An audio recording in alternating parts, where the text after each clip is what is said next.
Hola, buenos días. Bueno, para recordar es que todo proceso de rehabilitación, más en un paciente con accidente cerebrovascular, es un proceso de atención centralizado en la persona. Es decir, que no existe un modelo o una plantilla específico para todos los pacientes que sufren un accidente cerebrovascular, ya que algunos de ellos tienen diferentes secuelas. Hablamos de una hemiplegia, una hemiparesia, trastorno devolutorio, de comportamiento, de deterioro cognitivo. Entonces nuestra función es centralizarnos en esa persona, ver su diagnóstico, ver las secuelas que ha traído el accidente cerebrovascular y de ahí comenzar a trabajar.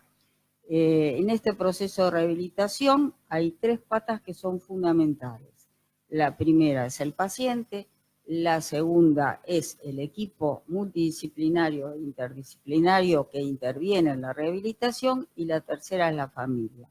No se dan en ese orden, sino simplemente las 3 patas deben funcionar interrelacionadamente para que la rehabilitación tenga su éxito. Es decir, cómo hablamos de rehabilitación o qué se entiende de rehabilitación exitosa, es tratar de lograr los mejores parámetros de mejorar la funcionalidad motora, cognitiva o social para que esa persona, una vez que se retire del centro, esté lo más independiente posible en sus funciones y por lo tanto mejorar su calidad de vida. Nosotros partimos de una persona que, independiente de su edad, de su sexo, de su situación familiar, económica o social, tenía una vida previa, tenía metas, ya estaba estructurado y de repente sufre un accidente cerebrovascular que le cambia su vida en cuestión de horas. Se despierta dentro de una sala de terapia intensiva con un montón de elementos que lo que hacen es mejorar su vida o incluso salvársela en ese momento, y esa persona despierta con un estado confusional, con un estado de shock que puede durar algunas horitas o extenderse más días. ¿Cuál es su primera reacción de supervivencia? De sentir como que el medio lo está agrediendo y se va a defender con conductas confusionales que llevan a que se intente arrancar las ondas, las vías y demás, y que ponga en peligro hasta su propia integridad, por lo cual es necesario a veces utilizar medicación para calmarlo o contención, lo que provoca más ansiedad en él y en la familia también, que no sabe cómo manejar ese cuadro. Pasado el periodo de agudez, donde el paciente después se lo estabiliza clínicamente, ingresa a un centro de rehabilitación, en este caso nuestro centro, donde lo recibe un equipo admisor. Este equipo admisor, que lo integran partes del equipo interdisciplinario, ¿qué hace? Es recabar información sobre el paciente, cuál es su diagnóstico, cuál evaluar cuáles son sus secuelas, cómo era previamente ese paciente, es decir, qué características tenía, si tenía un buen nivel de prevención o no, cuáles son sus hábitos, qué es lo que siente la familia con respecto a ese paciente y cómo se concientiza con respecto a la enfermedad. Si bien hay un miembro de la familia que es el que sufre el accidente cerebrovascular, toda la familia se enferma, ¿sí? Y toda la familia tiene que cambiar el engranaje familiar a raíz de la presentación del accidente cerebrovascular. ¿Cuál es la función de psicología? Ir acompañando y apoyando en la evolución del paciente, que tiene que inexorablemente pasar por determinadas etapas que son similares a las etapas de una elaboración de duelo. Pasamos de una primera etapa de shock, de extrañeza, de confusión, que es la que tiene el paciente generalmente en la clínica, que lo atiende primeramente, y dentro de nuestra institución pasa a una etapa de no aceptar su situación primero, por lo tanto se va a frustrar, se va a deprimir, va a reaccionar con enojo, con llanto, con conductas agresivas por ahí o de indiferencias hacia los demás. El enfermo es el otro, esa imagen en el espejo que me veo no es la misma, no me gusta. Así que vamos, nuestra intervención desde el área de psicología es más frecuente en esas primeras etapas.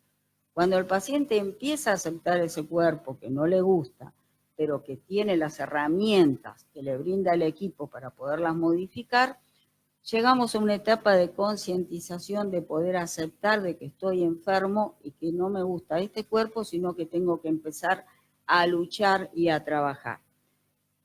Pasamos a una tercera etapa donde empieza a construir los eslabones de la larga pulsera que es la rehabilitación. Eslabones que tienen que ver con sus mejoras posturales, con su nivel de comunicación, con mejorar los trastornos del lenguaje o los trastornos cognitivos que presenta, y va comprometiéndose cada vez más en este proceso. Por lo tanto, nuestras intervenciones desde el área son más espaciadas, ¿sí? Ustedes ven cómo empiezan a interrelacionar las patas, la pata del paciente con la pata del equipo interdisciplinario. Y también se interrelaciona con el nivel familiar, porque hay que calmar y escuchar la angustia y la ansiedad de la familia. Por eso, como consideramos la pata familiar muy importante, el instituto no tiene horarios de visita. Eso que permite que el familiar venga y acompañe a este paciente en cualquier momento del día. Pueda compartir las actividades, pueda compartir las comidas, pueda de golpe comunicarse con el equipo en cualquier momento del día. Eso facilita, calma la ansiedad, se evacúan las dudas de la familia con respecto a cómo me comparto, cómo me comporto con él, cuando me habla, qué le digo, no le entiendo bien, todas cosas que después, bueno, acá mi compañera la fono va a explicar mejor. Es importante que el paciente empiece a interrelacionar con los otros pacientes, que vea que el otro también tiene cuadros similares y que a la vez después, en una etapa más adelante, donde ha alcanzado determinados parámetros funcionales, empiece lo que nosotros llamamos salidas terapéuticas transitorias, como una manera de adecuarse al medio, de empezar a aceptar la mirada de los otros, concurriendo, qué sé yo, un café, haciendo pasajes cortos, hasta que llega la visita a su domicilio, para ver cómo interactúa dentro de su medio. En este momento, en esta etapa, es donde también brindamos asesoramiento a nivel familiar. Cómo me manejo, cómo lo puedo cambiar de la silla a la cama, cómo lo llevo al baño, qué pasa, se va a sentir confuso, se va a sentir avergonzado, porque por ahí el hijo tiene que cambiar a la mamá. O sea, son todos elementos que intervienen dentro de la rehabilitación. Bueno, desde el punto de vista de fonoaudiología, estos pacientes, de acuerdo a la lesión neurológica que traigan después del ACV y el área del cerebro que se le haya alterado, lo primero que tenemos que hacer es un diagnóstico certero. Ya una vez diagnosticado el paciente, tenemos los elementos para saber hacia dónde va a dirigir nuestro trabajo. Realizamos objetivos importantes para organizar toda la terapia del mismo. Estos pacientes, la alteración más grave que tienen es que pierden total o parcialmente su lenguaje en dependencia del área lesionada. O sea que una vez ya diagnosticados y precisados los objetivos, pues hacia cada uno de ellos dirigimos un trabajo donde incorporamos a la familia paulatinamente. Estos pacientes además les quedan alteraciones físicas, como son parecias faciales de una hemicara o de la otra, sin contar que no se pueden comunicar, lo cual provoca la habilidad afectiva, llanto, tristeza e incomunicación. Entonces, somos los terapistas los encargados de darle al familiar, a través de diferentes métodos alternativos, la posibilidad que ellos puedan ir incorporándose poco a poco a la vida cotidiana y comunicarse al menos con los elementos básicos de lo que requieren y necesitan. Esta terapia la hacemos en conjunto, es en equipo y bueno, es importante continuarla. Los pacientes también presentan alteraciones alteraciones físicas, pero además deglutorias, que también son importantes, se le altera en algunos casos la alimentación, y ahí también es importante el trabajo de los fonoaudiólogos, y en realidad es importante que cada una de las alteraciones que presenten incorporemos al familiar para que puedan continuar el trabajo que iniciamos. Hay diversos métodos, todos encaminados a que el paciente pueda incorporar de a poco un lenguaje.